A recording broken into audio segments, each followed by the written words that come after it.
The Leprechaun Who Lost His Rainbow by Callahan, illustrated by Nancy Coates. In the soft drizzle that was falling on St. Patrick's Day, Colleen wished her grandfather good luck.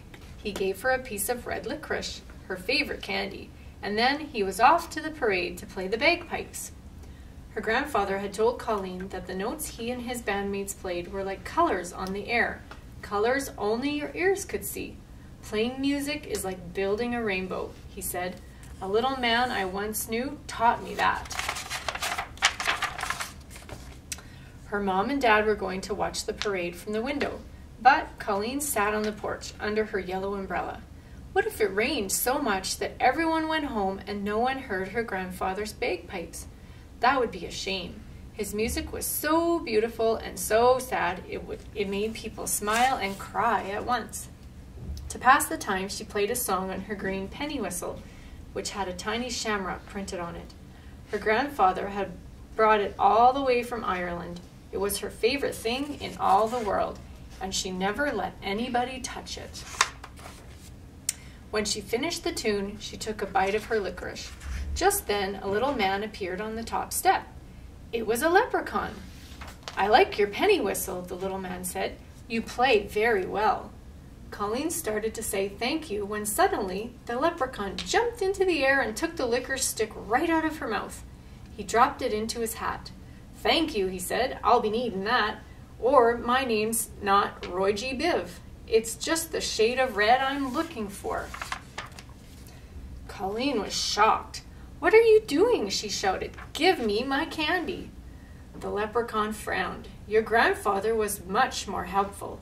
"You know my grandfather?" Colleen asked. "Yes, we created a rainbow together back when he was a boy," Mr. Biv explained. Colleen was puzzled. Could this be the little man her grandfather talked about? Mr. Biv looked glum. "I've lost my rainbow again, and my gold is at the end of it. To be a leprechaun in good standing, I must have gold, so I need someone's help to build a rainbow." He paused. "That someone is you." Colleen frowned. Leprechauns were tricky. Everyone knew that. Could Mr. Biv be telling the truth? "Let me show you something," the leprechaun said. "Spin round with the hat and watch what happens." She twirled around holding the hat. Suddenly, a streak of bright red, just the color of her licorice, sprang out of the hat, hung in the air for a moment, and then disappeared. Colleen was amazed. "See," Mr. Biv said, "we're starting to make a rainbow, and if there's a rainbow, the sun will come out to shine on the parade." Colleen took a deep breath. "What do we do?" "For every color, I need something that belongs to you. Something red, orange, yellow, green, blue, indigo, and violet." Colleen looked around. There was her new orange basketball. She hated to give it up, but she tossed it into Mr. Biv's hat. Immediately, the orange streak shot up. She gave him her yellow umbrella. Yellow curved under the orange. When her blue ribbons went in, a beautiful blue appeared. So you can see the start of the rainbow. Next to go was her indigo headband, and finally her favorite violet scarf. Now there was a rainbow of colors coming out of the hat, but something was wrong. Right between the yellow and the blue there was an empty space. Colleen knew which color was missing. "Yes, we need green," Mr. Biv said, "and not just any green, Colleen. It's a very hard color to find, which is why rainbows are so rare." It was raining harder. The parade goers were starting to leave. Colleen was nervous. What would the leprechaun want? "You're going to have to make one more sacrifice, lass," Mr. Biv said. "I'm going to need your penny whistle with the shamrock on it. That green is the last perfect color I need for my rainbow." Colleen started to cry. "No," she said, clutching her precious penny whistle. "My grandfather gave it to me. But Colleen, dear, if you give me the penny whistle, you and I can make the sun shine on this parade. And on your grandfather," said Mr. Biv pleadingly. Colleen held the penny whistle to her lips and blew one last sad note. She paused and then dropped the penny whistle into the leprechaun's hat. In a flash, the rain stopped. The sun burst through the clouds, and a rainbow, complete with the most beautiful shade of green ever, spread across the sky.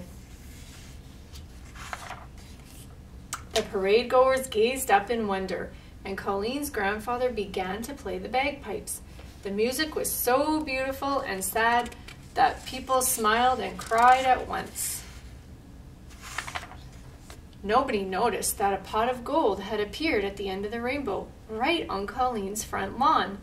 Roy G. Biv dug his hand into the pot of gold and pulled out a flute that looked just like Colleen's penny whistle. But this wasn't a toy flute. It was a real one, made of silver, and there was a shamrock on it that looked like Colleen's, only this one was made of emeralds. "Thanks for sharing with me," Mr. Bibb said as he handed Colleen the flute, and with that, he and his pot of gold were gone. So he clicked his heels and he disappeared. Colleen's grandfather stood in front of her. "Who was that you were talking with?" he asked. "Roy G. Biv," she said. "He's a leprechaun." "I thought I recognized him," her grandfather said. "He gave me this flute, Grandpa." "Ah, 'tis a nice one. Silver, just like my bagpipes.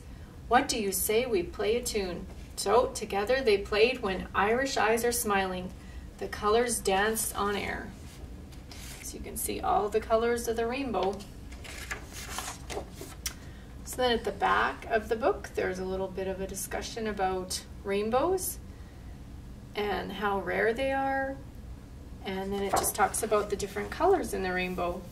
So our craft today is going to be a rainbow with a pot of gold on one side and a shamrock on the other side for St. Patrick's Day.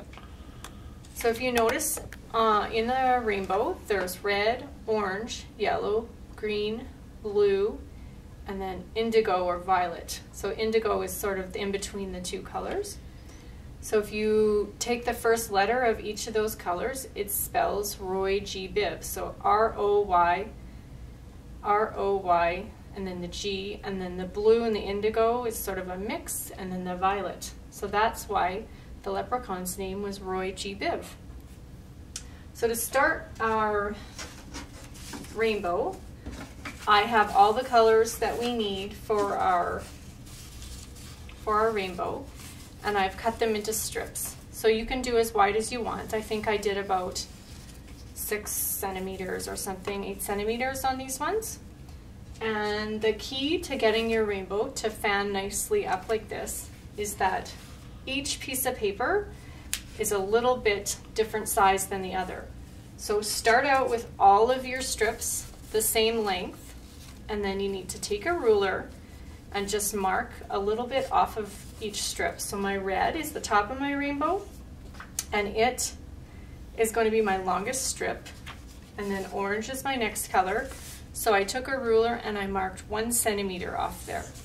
So on each end, I'm going to cut 1 centimeter off the orange, and then 2 centimeters off yellow, which is my next color in my rainbow. So then 3 centimeters, 4 centimeters, and 5 centimeters. So you need to make each one a little bit shorter than the other in order for our rainbow to arch like this. So I've pre-marked all of mine, and I'm going to go ahead and cut those ends off so I can show you how they will look before we put it all together.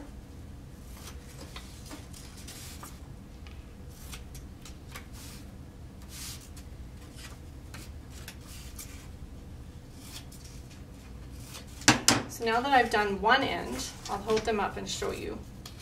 So you put them in the order of the rainbow colors. You'll see on this end where I haven't cut them and I hold them, you'll see that each one's a little bit shorter. So now I need to go ahead on the other side and cut the same amount off, which I've also marked.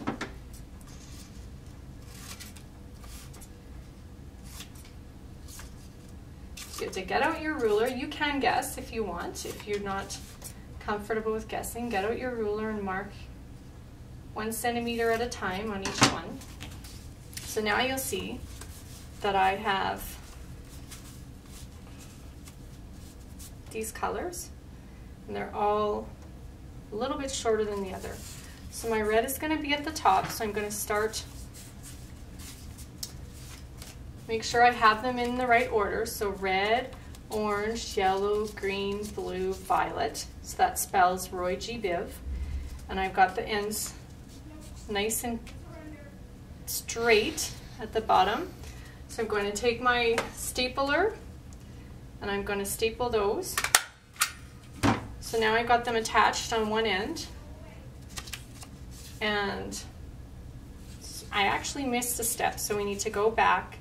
Before we stapled those and we had them all lined up and centered, we need to punch a hole in the center. So the quickest and easiest way to do that is before you have them stapled together like this, if you have them all nicely lined up, you take your hole punch and you go in the center of the red one, then these ones will also all have a hole in the center. Then when you staple them together flush at the bottom, your hole is not going to line up right now, but when we staple the other end, the hole will start to line up. So if you watch, you'll see what I mean. So I'm going to take my shortest one and line up my edges. Then my next shortest one. And as you do that, you'll see that the rainbow is going to start to fan out. So if you have cut your, or punched your hole before you cut all of your strips in the center, you punch your hole and then you line up your strips on the end and you're going to staple your other side, and that's how you're going to get your rainbow to fan out. So we will staple that. So there's the beginning of our rainbow. So for the string to hang up my decoration or my rainbow, I'm just using a piece of yarn. So it's up to you if you want to thread it through before you start. I just threaded mine through after I already fanned it. Squeeze it all together. Use your fingers to push it down through the holes. Once you've got it through all of them, you're going to need to tie a knot, and I found that the knot is difficult to get big enough, so on this one here I've used some tape, if you'll see, and I've taped my knot. You can glue it as well if you want. So once we have that done, we'll have our string in.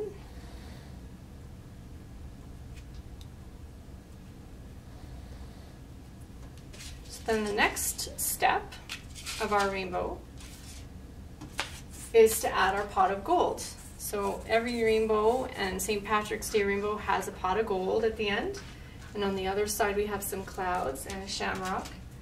So I've just cut a pot of gold out of a piece of black construction paper. Basically it's just a circle with a little ledge at the top to look like a pot.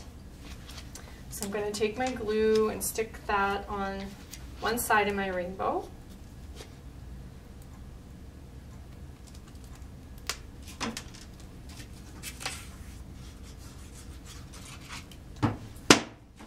You don't need lots of glue when you're just gluing paper together. It sticks nicely. And then on the other side, I need a shamrock. So if you have a computer at home, you can look up on your computer for clip art to just print a piece or a shamrock, and you can cut it out. If you don't have that and you want to try to make your own from some construction paper, an easy way to make a shamrock is to just draw 3 hearts that all join in the center. So one at the top and 2 coming in at the sides, and you just basically are going to draw those 3 hearts. Just don't quite connect them at the bottom, and then draw a stem. So once you draw your stem, you have your shamrock, and we're going to cut that out for our decoration on the end of our rainbow.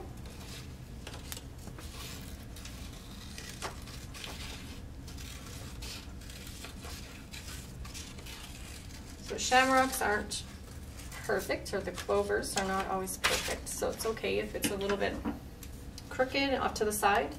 So we're going to stick that on there as well. So we'll put that on the other side of our rainbow. And because rainbows are always up in the sky, we're going to add some cotton balls to be our clouds. So let's add some cloud down at the bottom of our shamrock. So we're going to add that. And then around our pot of gold, we're going to add some clouds. Because when you look at a rainbow, it always sort of looks like it's in the sky. And we always see rainbows from far away, up in the sky. So there's our pot of gold. And then for the gold, I've just got some gold glitter. You can use like little toy coins or little pieces of paper or whatever you have. So this glitter is really thick. I'm just going to spread it around, and when it dries, the glue part dries clear and all you see is the glitter part. So if we move over to our finished rainbow, you'll see my pot of gold with my clouds, my shamrock and my clouds, and you should be able to hang your rainbow up in a window or as a decoration, and you have all of the colors of the rainbow. So that spells Roy G. Biv, just like in our story.